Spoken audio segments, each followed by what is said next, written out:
Iran এবং যুক্তরাষ্ট্র Israel যুদ্ধের যে অবস্থা বর্তমানে চলছে, তাতে আ চূড়ান্তভাবে কোনো কিছু বলবার সুযোগ এখনো আসেনি। মানে যুদ্ধ বন্ধ হয়ে যাচ্ছে কিনা চূড়ান্তভাবে এটি বলবার সুযোগ আসেনি। তবে যতটুকু এখন পর্যন্ত জানা যাচ্ছে যে ইরান কোনোভাবেই তাদের কাছে দাবি করা, আ অনৈতিকভাবে দাবি করা যে তাদের ইউরেনিয়াম সমৃদ্ধকরণ নিয়ন্ত্রণ করতে চায় এবং কোনো একভাবে এটিকে সম্পূর্ণভাবে কমপক্ষে ১৫ থেকে ২০ বছরের জন্য বন্ধ করতে চায় কার্যত।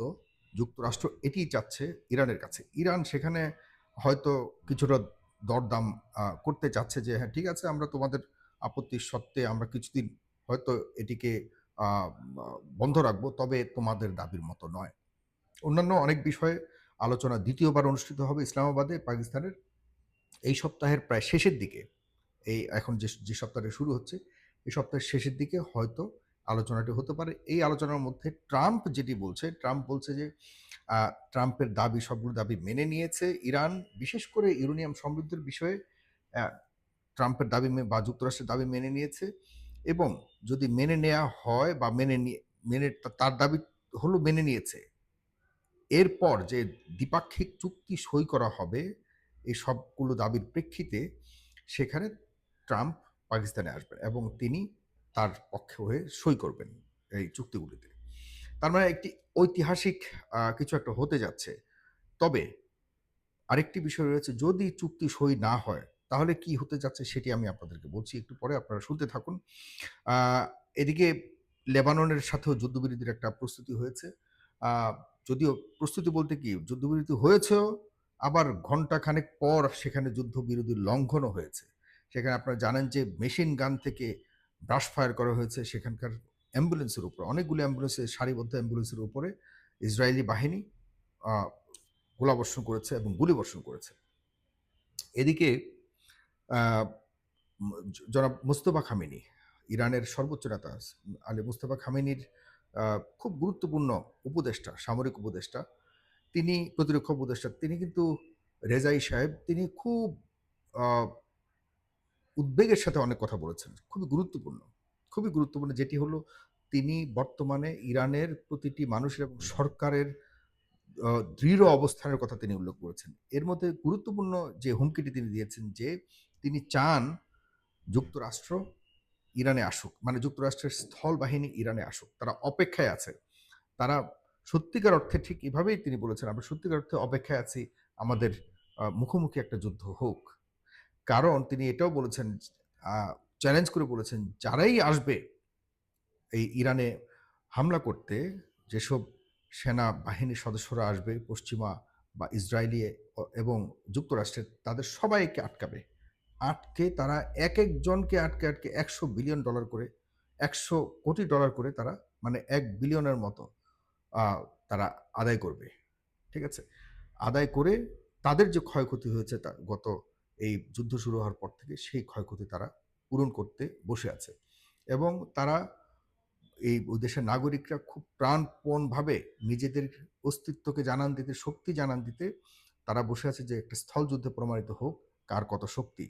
তো মানে কোনোভাবেই ইরানকে আমি দেখছি না যে ইরান দুর্বল হচ্ছে অথবা ভয় পাচ্ছে।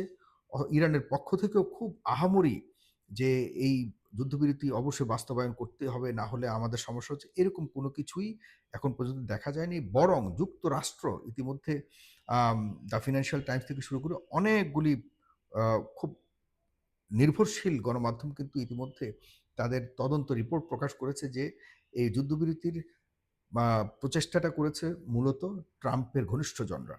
ট্রাম্প যে মাইন কাচিপাতে আটকে গেছিল আপনার মনে আছে তো, সে বলেছিল যে ইরানের সভ্যতাকে এখন শেষ করে ফেলবো। একটা সময় দিয়েছিল, এই সময় শেষ হয়ে যাচ্ছে। আর ১ ঘন্টা আর ২ ঘন্টা, এগুলো সবই বাকওয়াস। সবই বাকওয়াস। সে ভেবেছিল এই সময়ের মধ্যে বুঝি ইরান তাড়াতাড়ি করে বলে, ঠিক আছে আমরা মেরে গেছি, আত্মসমর্পণ করেছি। ইরানের পক্ষ থেকে স্পিকার সাহেব, বাঘের আলী বালি আ আ বা আ বাঘের সাহেব, হ্যাঁ?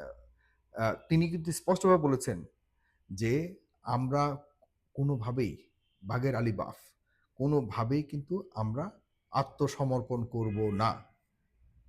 এই যে বিশ্বাস করুন, এই যে একটা আত্মবিশ্বাস, মুসলিমদের আত্মবিশ্বাস, তারা তাদের মানে সুরে তারা বলেছে, "আল্লাহর উপর ভরসা করে আমরা বসে আছি।" সেই ভরসা এখনো পর্যন্ত তারা শেষ পর্যন্ত ছাড়েনি। শেষ পর্যন্ত ছাড়েনি। এখনো ছাড়েনি, সামনে ছাড়বে না বলে স্পষ্টভাবে জানিয়ে দিয়েছে। তো আপনাদেরকে যেটা বললাম, এরপরে বাকি রইল অবরোধ। অবরোধের ব্যাপারে মানে মার্কিন অবরোধ, ইরানের ভিতরে, ইরানের কাছে যারা তেল কিনতে যাবে অথবা তেল কিনে বের হবে, এই সবগুলো জাহাজকে তারা আটক করবে। ইরান বলে দিয়েছে যে আমাদের আশপাশের উপসাগরীয় অঞ্চলে বা হরমুজ প্রণালীর আশপাশে যদি যুক্তরাষ্ট্র পুলিশগিরি করতে আসে, তাহলে সবগুলি পুলিশগিরি করবার জন্য যে আপনার শিপগুলি আসবে, জাহাজগুলি আসবে, যুদ্ধ জাহাজগুলি আসবে, এগুলিকে ডুবিয়ে দেওয়া হবে। একদম স্পষ্টভাবে বলেছে। একদম ডুবিয়ে দেওয়া হবে। তারা বলেছে, ইরান বলেছে, আমাদের যে ক্ষেপণাস্ত্র উৎক্ষেপণ যে যন্ত্র, উৎক্ষেপণকরণের যে যন্ত্র, সেটির একদম নিচেই আছে এখন বর্তমানে শত্রুদের জাহাজ। এগুলিকে যদি তারা চায়, যেকোনো মুহূর্তে তারা তলিয়ে দিতে পারে। এখন শুধুমাত্র এই ২য় দফার যে আলোচনাটি, এটির জন্য মূলত অপেক্ষা করছে যে ইরান আসলে কি করবে? সারা বিশ্ববাসীর একটা অলরেডি একটা বড় ধরনের আস্থা অর্জন করেছে ইরান। তারা কোনোভাবে কোনো আ যুদ্ধ আইনকে লঙ্ঘন করেনি এবং বড় একটি বিষয় হলো যে সৌদি আরবের পররাষ্ট্রমন্ত্রী আজকে দেখলাম খুব স্পষ্টভাবে তিনি বলেছেন যে, "আমরা আবারও অন্য কোনো দেশের উপর নির্ভরশীলতার ব্যাপারে পুনর্বিবেচনা করব।" তার মানে স্পষ্ট যে যুক্তরাষ্ট্রের সাথে যে সৌদি আরবের যে সম্পর্ক রয়েছে, যে সৌদি আরবের আ কোনো সামরিক শক্তি, সামরিক থেকে শুরু করে যেকোনো ধরনের বড়, বড় আ পরিকল্পনার অংশীদার হিসেবে যুক্তরাষ্ট্র যেভাবে সরাসরি তাদের যুক্তরাষ্ট্রের স্বার্থকে হাসিল করবার জন্য এই মধ্যপ্রাচ্যকে শোষণ করবার জন্য, মধ্যপ্রাচ্যে বিশেষ করে সৌদি আরবের তেলকে শোষণ করবার জন্য যে বিষয়গুলি তারা দীর্ঘদিন চালিয়ে আসছে, এসব ক্ষেত্রে হয়তো এখন পুনর্বিবেচনা করবে সৌদি আরব। যেটি সামনের সময়ে এই যুদ্ধ পরবর্তীতে, আমি সবসময় বলে আসছিলাম, যুদ্ধ পরবর্তীতে সারা পৃথিবীর যে বড় ধরনের একটি পরিবর্তন আসবে রাজনৈতিকভাবে, অর্থনৈতিকভাবে, সেটিরই একটি পূর্ব লক্ষণ আমরা দেখতে পাচ্ছি সৌদি আরবের পররাষ্ট্রমন্ত্রীর কথায়। কারণ সৌদি আরবের পররাষ্ট্রমন্ত্রী বা সৌদি আরবের তো মূল ইম্পর্টেন্ট এই মধ্যপ্রাচ্যের তাদের ভূমিকা। আর আশপাশের যে দেশগুলি রয়েছে, সৌদি আরব যা করে ঠিক তারাই তা করে। মানে তারা এর বাহিরে যাওয়ার সুযোগ নেই। এবং এই যে জিসিসিসি রয়েছে, এরা তো সব একটি সংস্থা। আরো যে তেল আ উৎপাদনকারী দেশগুলি কিন্তু একটি সংস্থা রয়েছে। এরা একজন বা বড় দেশগুলি যেখানে যায় তারা এখানেই তাদের সংস্থার মাধ্যমে সেখানে তারা ইয়ে হয়। তো যাই হোক, আমরা কারো অধীনে যাবে ওই আ সৌদি আরব এখন যুক্তরাষ্ট্র বাদ দিয়ে টার্কির অধীনে যাবে, পাকিস্তানের অধীনে যাবে, সেটি আমরা চাই না। আমরা চাই প্রত্যেকটি মুসলিম দেশ স্বয়ংসম্পূর্ণ, সার্বভৌম এবং নিজেদের শক্তিশালী করবার জন্য তারা যেন এই তথাকথিত আ আপনার শাসন ব্যবস্থাকে বাদ দিয়ে নিজেদের জনগণকে শক্তিশালী করবার জন্য যেকোনো পন্থা তারা অবলম্বন করতে পারে। যেকোনো পন্থা। তবে জনগণ যদি শক্তিশালী হয়, এই আ এ এ শক শক্তিশালী জনগণ দিয়ে যে সারা বিশ্বের যেকোনো ধরনের বড় মারণাস্ত্রকে যে মোকাবেলা করা যায়, এটি একদম চোখে আঙ্গুল দিয়ে দেখিয়ে দিয়েছে ইরান।